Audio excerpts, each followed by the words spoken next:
Tonight on TV2 News, the Kent State Media and Journalism School is mourning the death of one of its own professors. Hear about his impact on students and the memories he left behind. And Kent State is finding new ways to recruit incoming students among pandemic restrictions. Details on if and when the university will be popping up in your hometown. Mainstream Kent is celebrating the holidays a little differently this year amidst the pandemic, but still bringing the fun. Find out how you can get involved. And Ohio recorded its highest number of daily coronavirus cases today. It's the number that just keeps rising. All of this and more as TV2 News starts right now.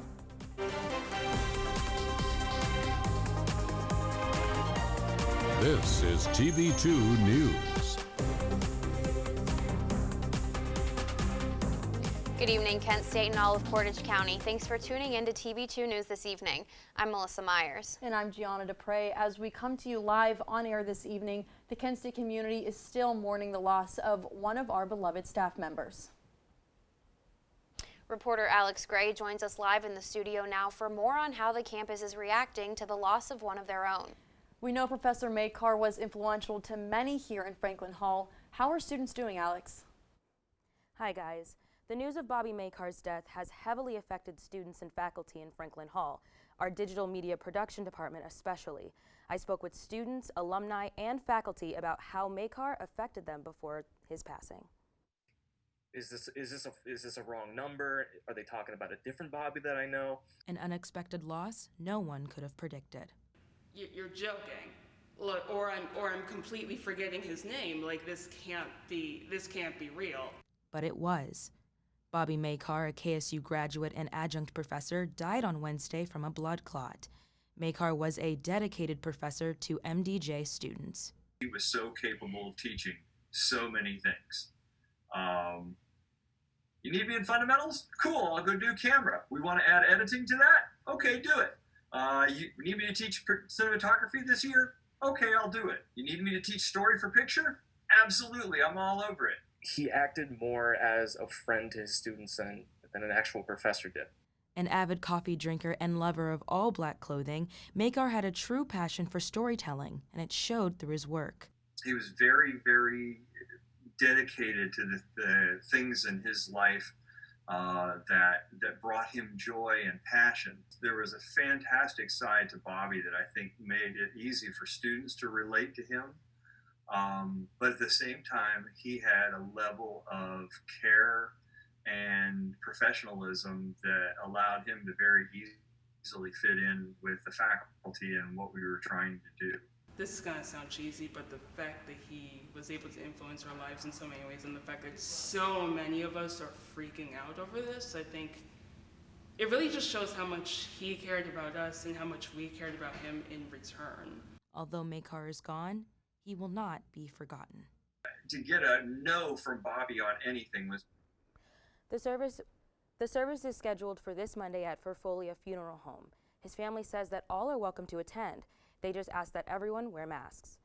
In the Franklin Hall studio, I'm Alex Gray. Alex Gray, thank you. Let's now take a look at the state's updated COVID-19 numbers. Ahead of a week where Governor DeWine says Ohioans could be seeing a statewide shutdown soon if the current conditions do not improve.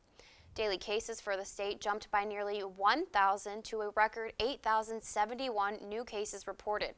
The prior record set yesterday was a case increase of 7,101 new coronavirus cases.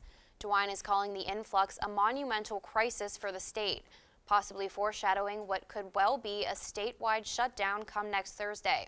Cases have increased from an average of about 1,000 per day in mid-September. Amid record-breaking numbers, Ohio's pandemic totals now sit at over 282,500 cases and 5,700 deaths. And as COVID-19 cases hit record highs, Ohio now has a new way to track the cases in your community. Governor DeWine announced yesterday the creation of a new zip code dashboard. It is an easier way to view data on local communities and filter through information by possible and confirmed cases, by county, zip code, and/or time period. In the meantime, DeWine also stated he will be reissuing new orders regarding large gatherings and activities, as well as evaluating the possibilities of closing bars, restaurants, fitness centers, and schools. And in an effort to curb the coronavirus case counts here at Kent State, the university is offering one last mass testing event before the holidays. This Sunday from 2 to 6 p.m. in the Kent State Student Center Ballroom, the Ohio Pandemic Testing Team will be testing anyone, whether they're presenting symptoms or not. If you get tested Sunday, you are guaranteed to know your results before the official start of Thanksgiving break on November 23rd.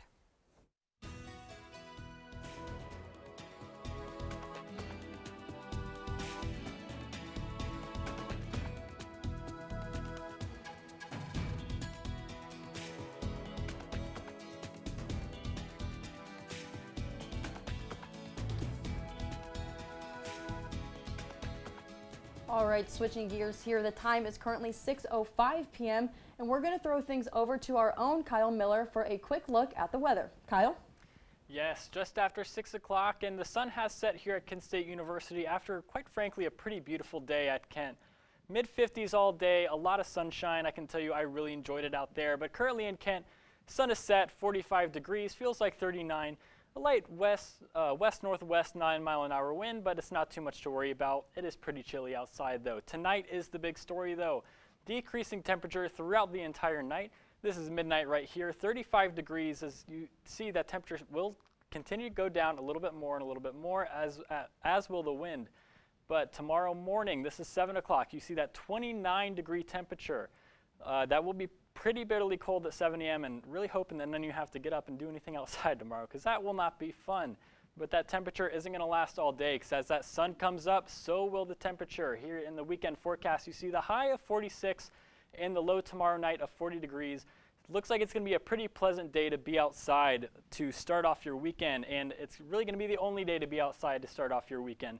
As you see, Sunday, 53 degrees, high winds of 18 to 20 miles an hour, and gusts of up to 40, but that rain should be done by about 2 p.m. But is that Sunday rain going to last the rest of the week? If you stick around for my full weather report, I've got some good news for you. I'm Kyle Miller, back to you at the desk. Thanks, Kyle. Due to COVID-19 restrictions preventing on-campus tours and mass gatherings, Kent State is getting creative with how they're recruiting new students. That's right, our reporter Kyle Vasil has more. Hi, Kyle. Hello. Due to the COVID-19 pandemic, Kent State's admission team has been looking for new ways to recruit incoming freshmen for the upcoming school year.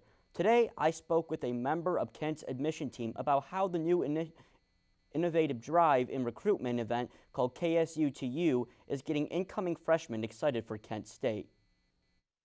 We put these together very quickly. It was an idea that came out of a meeting that we had. Cincinnati and Toledo, we had a little bit over 50 cars at each event. For Columbus next week, we already have over 80 registered guests. And then for the two Cleveland events, we're well over 100 on both of those. It would be amazing if we could get to 150 on both of those Cleveland events next week and get over 100 on Columbus. But what everybody has said that has come to these events is that they're super impressed with how creative that these events are. You know, they never thought that they would get to experience Kent State in their own home. And as we continue toward the end of the year, a coronavirus vaccine is becoming more and more realistic. How Pfizer plans to distribute their vaccine to the public. More election results coming in today, pushing Biden even further in his lead against President Trump. Where the Electoral College is placing the two, don't move. We'll be back in 60. There weren't enough masks. We were desperately sourcing from all over the world. People were making face coverings from scarves, bandanas, and bits of fabric. Now there are plenty of masks, but some people don't want to wear them. Come on.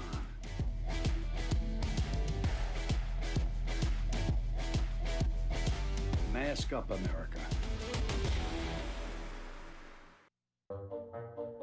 They call me Prince like I'm royalty or something. But the places I've lived ain't no palaces. So I don't need grilled salmon or a new scratching post. Just give me a cardboard box and a can of tuna and we're good. You can even change my name. I'm cool being the kitty formerly known as Prince.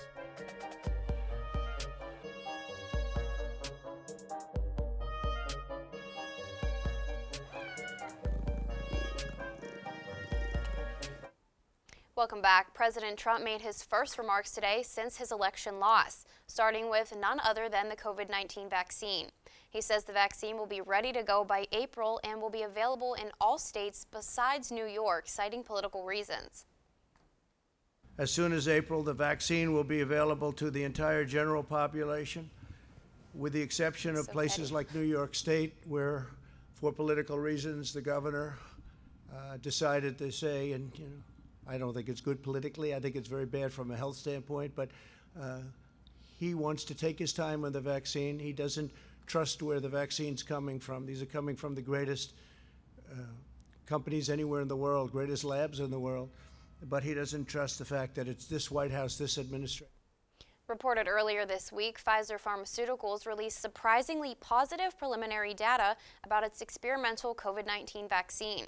The company now hopes to apply for regulatory approval from the FDA by the end of the month, but experts say the process may take several weeks. Meanwhile, Pfizer will aim to distribute 7.6 million doses of the vaccine per day across two main distribution centers, one in Kalamazoo, Michigan, and the other in Germany out of Belgium. And the IRS is also racing to beat the clock, trying to reach people who haven't gotten their stimulus checks yet. The deadline, November 21st. Most eligible Americans receive their checks automatically during the spring and summer months. However, about 12 million people who don't normally file tax returns have to register online. Only around 8 million have done so. Anyone missing the deadline will have to wait until next year to receive the stimulus money after filing their 2020 tax returns. Now, a breakdown of the outlook nationwide on how the rest of the country is looking amidst the pandemic. As of today, the U.S. has reported over 150,000 COVID-19 cases and over 1,100 deaths, breaking its record for new cases in one day. Since January, there has been over 11 million confirmed cases with over 249,000 deaths. California has reached a new milestone, reaching 1 million coronavirus cases, and Dr. Fauci says Americans need to double down so we can avoid shutting down again. Yet again, another daily case increase record for America, surpassing 150,000 for the first time. State-to-state hospitals in the Midwest are nearing or already at capacity. CNN's Adrienne Brodus has more. All across the country, states are struggling to get the pandemic under control. Nationwide, more than 67,000 Americans are currently in the hospital with coronavirus, the highest number since the beginning of the pandemic. And Thursday, 18 states reporting record hospitalization. We need you to stay safe now because I want you to get to that point where we pull through this. Projection from the Institute for Health Metrics and Evaluation now predicts the country could see more than 2,200 deaths a day from the virus by mid-January. And the death toll could reach nearly 439,000 by March 1st if behaviors don't change. After beating down its curve in the spring, Michigan is now facing a dire situation. It reported more than 7,300 new cases Thursday and a test positivity rate of more than 10%. This is the worst week of COVID we've ever had. And 2 weeks from now, we are going to see our numbers continue to climb without significant action by the people across our state. And Wisconsin reporting more than 8,000 new coronavirus cases on Thursday. Concern growing that hospitals are at or near capacity. We're getting to the point where hospitals are strained and are likely to run out of staff before they run out of physical space. We've heard of some hospitals that have no ICU beds available as of today.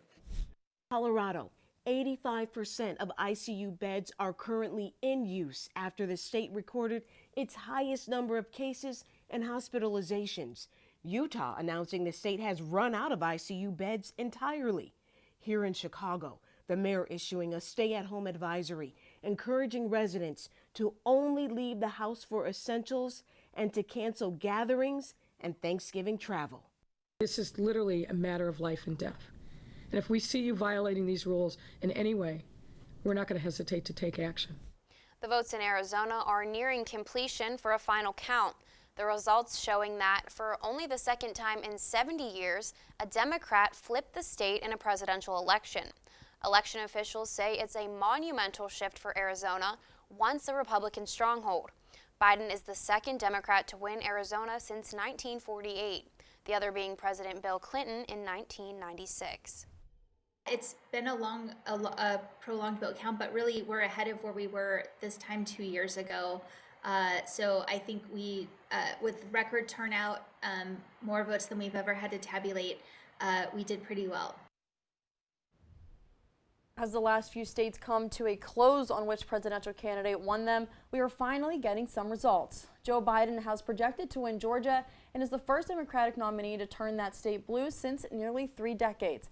President Trump is the projected winner of North Carolina, bringing his electoral votes to 232 and Joe Biden's to 306. Biden's 306 votes matches President Trump's win back in 2016 with the same amount of electoral votes.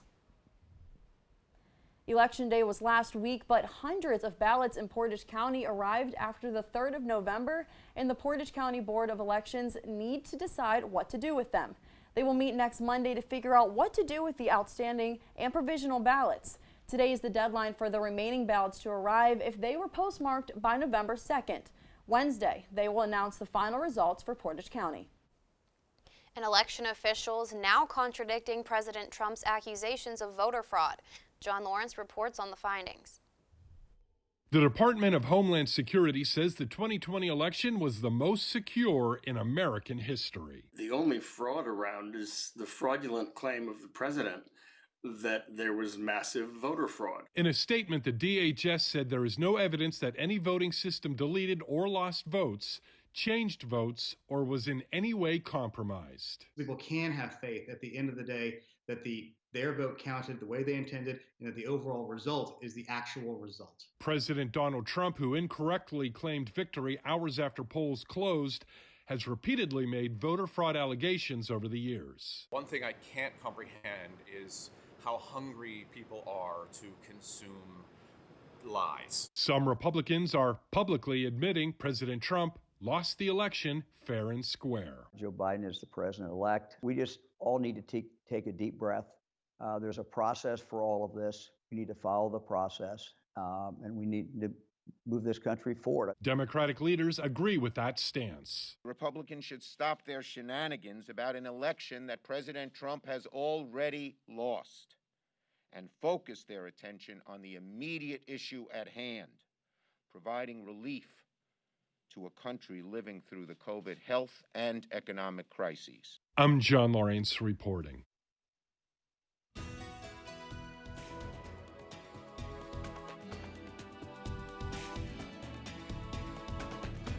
Welcome back, everybody. I'm Kyle Miller here again with your TV2 News weather report. Let's go ahead and take a look at Northeast Ohio.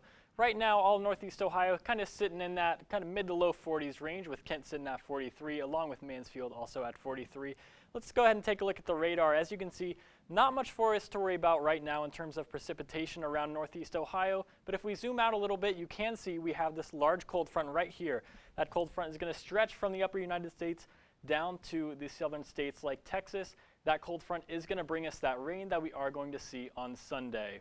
But you can see that rain isn't going to last too long, because as you can see behind the cold front there, we do have a high pressure system that is going to move eastward right behind that cold front. And that is going to bring us that good weather that we're going to be seeing for the rest of the week. And speaking of the rest of the week, let's get into that 7-day. You see again, Saturday, a nice pleasant day in the mid-40s, going up to mid-50s on Sunday, but with a lot of rain. That's where that cold front comes in. And then Monday, the high pressure moves in with high 40s at 46 and a mostly sunny Monday. Tuesday, a slight chance of snow as the temperature starts to drop again, but it wouldn't be too much. We wouldn't get any accumulation on the ground. And you can see Wednesday, Thursday, Friday, sun, sun, sun. I think that high pressure system is going to come in, and we will have a beautiful week to enjoy. But that's all I've got for you today. For further updates on Kent's weather reports, be sure to check out kentwire.com/weather for updates. With TV2 News, I'm Kyle Miller. Have a great weekend, Portage County. Kent State football is 2-0 and looking ahead to their matchup against the Akron Zips. Matthew Mergen will preview that matchup after the break. you get COVID-19, you'll recover after a few days. That myth is false. We're only just beginning to understand the effects of COVID-19 on the human body, as we're starting to see more and more people identifying as long haulers who are having symptoms for weeks, if not months, after their initial infection. Continue to wear a mask, socially distance, and wash your hands. Together, we can keep COVID out of school. For ways to keep your community safe, go to backtoschooltogether.com. When I was your age, I was just like you, fascinated by stars.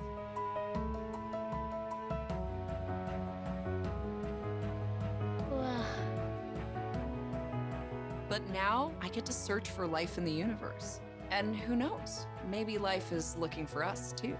So we're like aliens to them? Yeah. Does anyone want to be a scientist now? I do. Awesome. We need more girls in STEM. Maybe we can find aliens.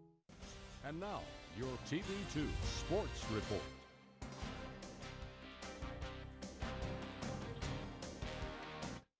Hello, I'm Matthew Mergen, and this is your TV2 Sports Report. The Kent State are 2-0 this season after beating the Bowling Green Falcons, and look ahead to their matchup on Tuesday against the Akron Zips in this wagon wheel matchup. The Akron Zips are currently 0-2 on the season, and the Golden Flashes are 2-0. The Zips have won 4 of the past 5 wagon wheel matchups, but Kent State won last year in a convincing 26-3 win. Kent State will look to continue the momentum that they have this season against the Akron Zips on Tuesday. Good news for Browns fans. Running back Nick Chubb could be making a return this Sunday against the Texans in this matchup. Nick Chubb participated in individual workouts and is looking like he is on track to make his return. The Browns will be happy to have Nick Chubb back as they are still in the race for the AFC North, just 3 games behind the Pittsburgh Steelers, who lead the division currently at 8-0. Derrick Henry and the Titans took on Phillip Rivers and the Indianapolis Colts yesterday for Thursday Night Football in the NFL. Ryan Tannehill and the Titans taking on the Indianapolis Colts in this one. Here's Tannehill finding Corey Davis, who picks up the first down and more, and the Titans were driving. Here's Tannehill, rolls right and finds Dante Foreman for the touchdown. Titans go up 7-0, but the Indianapolis Colts would respond. Here's Nyheim Hines fighting his way to the pylon and gets the score to tie up the game at 10 apiece for the Colts. And the Colts will continue dominating this game. Here's a trick play to Pittman Jr., who jukes and finds his way all the way to the 2-yard line to set up the Colts in the red zone. And Nyheim Hines would finish off the drive, diving over the goal line to give him his second touchdown on the game in this one. And arguably the biggest play of the game, the Colts defense blocks the punt and returns it for 6. What a play by the Colts defense stepping up in the game. And Jacoby Brissett finishes the game off for the Colts by sneaking it across, and the Colts would win 34-17 in this one to upset the Titans. That's all I have for sports. I'm Matthew Mergen, and this was your TV2 Sports Report. Holiday shopping around the corner. A new survey warns us that porch pirates are getting ready to set sail. A survey by Finder.com reports porch pirates account for $5.4 billion in thefts over the past year. That amounts to about $157 worth of packages stolen from the average American at their front door or apartment lobby areas. If you want to foil porch pirates, using a P.O. box, adding a home security camera, or requiring a signature release can be effective. Amazon is making it easier for more Americans to shop from home. The Seattle-based multinational tech company is expanding in-garage delivery to more than 4,000 cities nationwide, among them Atlanta, Boston, Dallas, Houston, and Philadelphia. This service is available to Prime members, is contactless, which obviously is a concern during the COVID-19 pandemic. Amazon customers can also get groceries delivered from Whole Foods Market or Amazon Fresh. A new fundraiser for Kent local businesses is bringing the holiday cheer right to your home. And it's always an exciting day when we are about to launch someone into space. And for the U.S., that day's tomorrow. More about SpaceX's launch when we come back. There's a lot of fear in coming back to school. I'm a 40-year-old man that walked in there to get his high school diploma. It was very hard for me, but one of the teachers was Miss Araceli. She gave me direction. Every single time I had a question, she'll put down whatever she's doing and she'll sit there with you until you get it. 50% of getting your high school diploma is walking through those doors. The other 50% is doing the work. find free adult education classes near you at finishyourdiploma.org.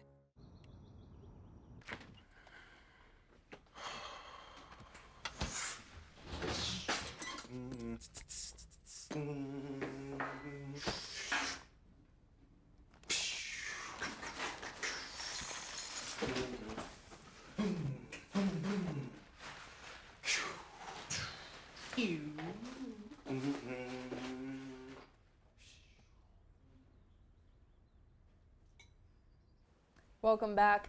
Although you won't be able to celebrate the holidays with live music downtown, Main Street Kent is still giving people the opportunity to listen online. Our reporter Halena Sepulveda can tell you how. Thanks, guys. This year, Main Street Kent chose to celebrate the holidays in a safer way, and the event will give community members the opportunity to bring the holiday cheer right to their living room.